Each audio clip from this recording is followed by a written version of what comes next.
गरीब साध साध सब नेक हैं, आप अपनी ठोरे।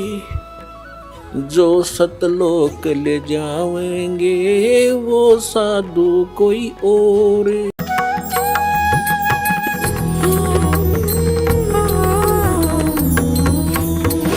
क्या बताते हैं परमात्मा, हम कारवान हो आए, मैलों पर ऊंट बताए। बोले बादशाह सुल्ताना, तुम रहते कहाँ दीवाना। दूजा कासिद गवन किया रे, डेरा महल सराय लिया रे। जब हम महल सराह बताई, सुल्तानी को त्यावर आई। अरे तेरे बाप दादा पड़ पीढ़ी, ये बसे सरा में गीदी।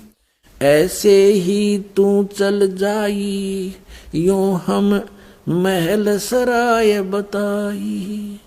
अरे कोई कासिद को गैलाओ, इस पंडित खाने जाओ। उठे पादशाह सुल्ताना, वहाँ कासिद गैब छिपाना। तिज बांदी हो सेज बिछाई, तन तीन कोरडे खाई। तब आया अनहद हासा, सुल्तानी गहे खवासा। मैं एक घड़ी से जा सोई, तात मेरा यू हवाल होई।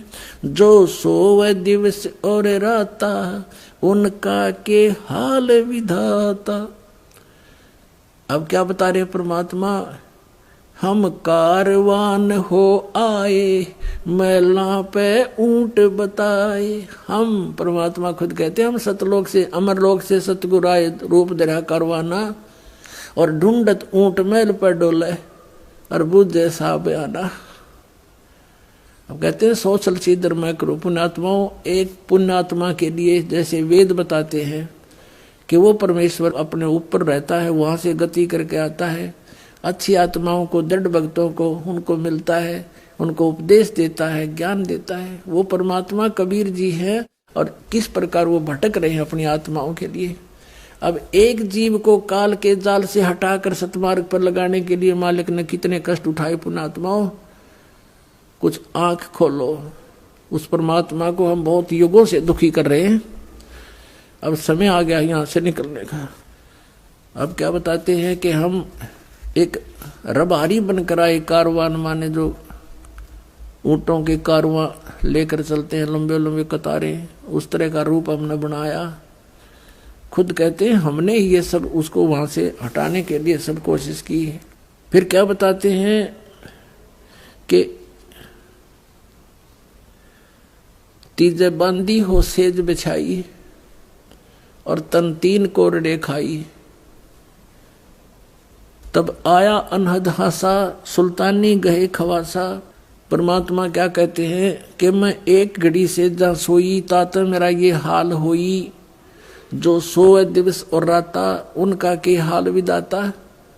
कि मैं तो एक घड़ी इस गंदी सेज पर सोई थी जिस पर तू दिन रात सोता है बोले आदमी, और मुझे इस पर सोने का, एक घड़ी के सोने का 3 करोड़ दंड मिला है। और तू, तेरे साथ क्या होगी मूर्ख, मैं इसलिए हंस रहा हूँ। परमात्मा कहते मैं इसलिए हंस रही हूँ। और फिर अंतर ध्यान हो गए। चौथे जोगी बहे हम जिंदा। परमात्मा ने लीला क्या की। चौथे जोगी भये हम जिंदा, लिन 3 कुते गड़ फंदा। हम एक जोगी बनकर, जिंदा महात्मा बनकर बैठ गए। जैसे आदरणीय धर्मदास साहिब जी को परमात्मा जिंदा महात्मा के रूप में मिले कलयुग के अंदर। आदरणीय मुल्कदास साहिब जी को ऐसे संत रूप में मिले थे सत्संग करते हुए। आदरणीय नानक साहिब जी को जिंदा महात्मा के रूप में मिले परमात्मा। बेई नदी पर सचखंड लेकर गए, फिर उनको वापस छोड़ा 3 दिन के बाद। आदरणीय दादू साहिब जी को भी ऐसे जिंदा महात्मा के रूप में गांव से बाहर एक बनी में मिले, उनको भी सचखंड दिखाया। 3 दिन बेहोश रहे थे दादू साहिब जी। तीसरे दिन होश में आए थे। फिर उन्होंने कबीर साहिब की महिमा कलम तोड़ गाई थी। आदरणीय गरीबदास साहिब जी को भी जिंदा महात्मा के रूप में आए थे, सचखंड लेकर गए थे, फिर वापस छोड़ा था। आदरणीय घीसादास साहिब जी को भी यही लीला की थी, उनके साथ भी सचखंड लेकर गए थे, तीसरे दिन वापस छोड़ा था। अब क्या बताते हैं, चौथे जोगी भये हम जिंदा, लिन 3 कुत्ते गल फंदा। 3 कुत्ते ले लिए और एक गल फंदा यानी गले में बांधन का रस्सा न्यारा रख ली चैन। दीनी हम साकल डारी, सुल्तानी चले बागबाड़ी, बोले पात सहा सुल्ताना, कहाँ से आए जंद दीवाना। परमात्मा से पूछता है वो अब्राहिम सुल्तान राजा जंगल में कि हे जिंदा महात्मा तू कहाँ से आया है, यहाँ कैसे बैठा है। ये 3 कुत्ते क्या कीजे, इनमें से 2 हमको दीजे।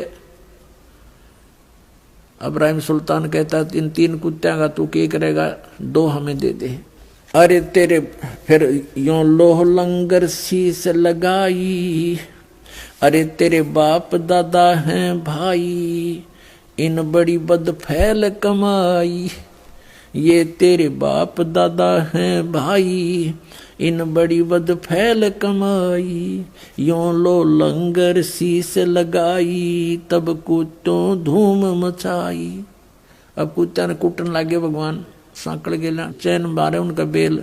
अरे ये तेरे बाप दादा पड़ पीढ़ी, ये भी बसे उसी सरा में गीदी। ये भी उसी सरा में रहा करते जिसमें तू रह रहा है।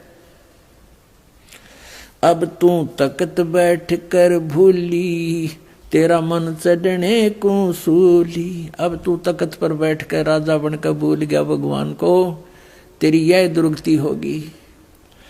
जोगी जिंदा गैब भयारे, हम ना कछु भेद लहारे। बोले पादशाह सुल्ताना, जहाँ खड़े अमीर दीवाना। ये 4 चरित्र बीते, हम ना कुछ भेद न लीते। वहाँ हम मारा ज्ञान गिलोला, सुल्तानी मुख न बोला। तब लगे ज्ञान के बाना, छोड़ी बेगम माल खजाना। सुल्तानी जोग लिया रे, सतगुरु उपदेश दिया रे। छोड़ा 18 लाख तुरारे, जैसे लागे माल बुरारे। 18 लाख तुरारे, जिसे इब लाग गया माल बुरारे। 18 लाख घोड़े भी त्याग दिए। अब वहां से घर पे आ गया। घर आते ही उसने क्या किया, जंगल से जब आया वापस वन से, किसी से नहीं बोला। चारों तरफ रानियों ने घेर लिया। मंत्रियों से पूछा रानियों ने क्या बात होगी, तुम तो 1 हफ्ते के लिए गए थे, आज दूसरे दिन वापस कैसे आ गए। तब मंत्रियों ने बताया कि ऐसे ऐसे एक हिरण के पीछे ये बहुत दूर तक चले गए, पता नहीं वहां इसके साथ क्या घटना घटी, किसी से नहीं बोल रहे हैं। हमें भी संकेत से कहा कि चलो यहाँ से, और यहाँ आ गए। अब तुम जानो, तुम्हारा काम जानो। रानी कहने लगी कि देखो जी, आप तो वैसे ही बच्चों वाली बातें करते हो, ये सब ऐसे ही होते हैं, कुछ नहीं होता है, ये भूत प्रेत होते हैं, आप ऐसा क्यों महसूस करते हो। अब राजा कहता जिसका लागे वो जाने, ये भूत है प्रेत है क्या है, पर मुझे नहीं मालूम। अब मैं यहाँ रह नहीं सकता। मन में ये सोच रहा था। रानियां कह रही थी ऐसा कुछ नहीं, आप तो वैसे ही ऐसे घबराए से रहते हो। इतने में क्या हुआ कि एक कुत्ता आ गया। एक कुत्ता आ गया जिसके सिर में जख्म था, जख्म में कीड़े चल रहे थे अनगिन। और कुत्ता आकर के इतनी दूर खड़ा हो गया, सब देख रहे थे, वो बातों में लीन थे, राजा से बातें कर रहे थे। कुत्ता आ गया सामने और कहा अब्राहिम। अब सब ने देखा, कुत्ता बोला अब्राहिम मैं उस नगरी का राजा था, तुझे याद है, और एक राजा के साथ युद्ध में मारा गया था। जैसे कर्म मैंने किए देख आज भोग रहा हूं भाई, देख ले बच्चा जा तो बच ले। यूं कह के कुत्ता खे देसी वापस हो लिया। अब इतने सो दिया ही, कुत्ता पकड़ो पकड़ो, इतने कुत्ता बहुत दूर अंतर ध्यान हो गया जाके। अब वो कहने लगा अब तुम देखो क्या है मेरे साथ, और कहा बाहर हो जाओ सब यहाँ से। कमरे से सबको बाहर कर दिया अपने कक्ष से। सारी रात करवट लेकर काटी, अब सीधा निकलूंगा तो ये जान नहीं दे मुझे।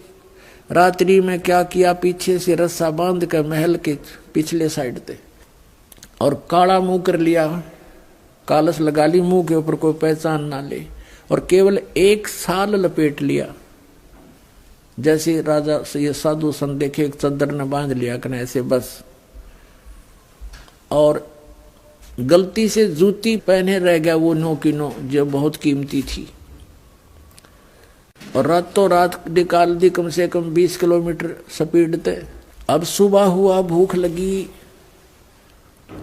वहां एक मालन बेर बेचे थी बाग के बाहर बैठकर रास्ते में।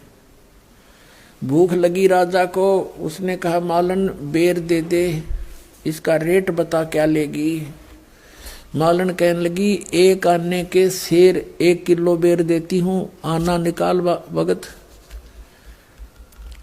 अब राजा ने कहा मेरे पास पैसे नहीं है, ये जूती है 1.25 लाख की एक की कीमत है, और मुझे भूख बहुत लगी है, तो मुझे बेर दे दे, 1 किलो दे दे।